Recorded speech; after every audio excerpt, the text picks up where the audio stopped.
ไปสิเอาหยังบ่สิเอาให้เอามาเบิ่งสิกินหยังสิเอาให้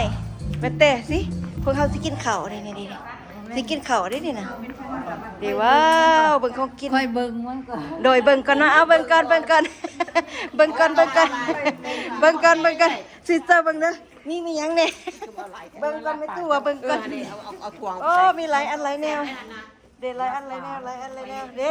อันนี้สมปลาเขาหน่อยซื้อมาแต่หั่นไม้อ้อยเด้อตัวนี้น่ะตอนกระเจ้าขายฟาร์มเมอร์มาร์เก็ตซื้อมาแต่ฟาร์มเมอร์มาร์เก็ตเด้ออันนี้เด้อ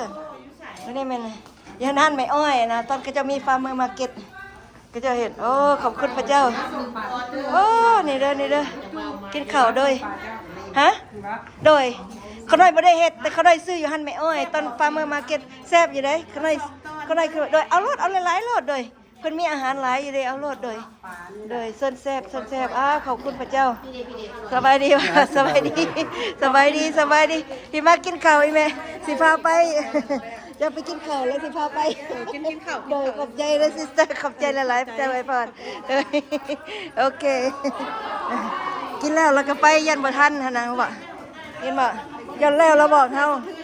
จะบอกไปแล้วเราบอกเฮาโอเคพระเจ้าไว้พร Thank you brother go ahead So good, huh? Yeah you and wife look you and your wife look so beautiful maybe you stand next to your wife I take picture for you guys No, it's okay. Oh, okay she's over there stand right there next to your husband sister smile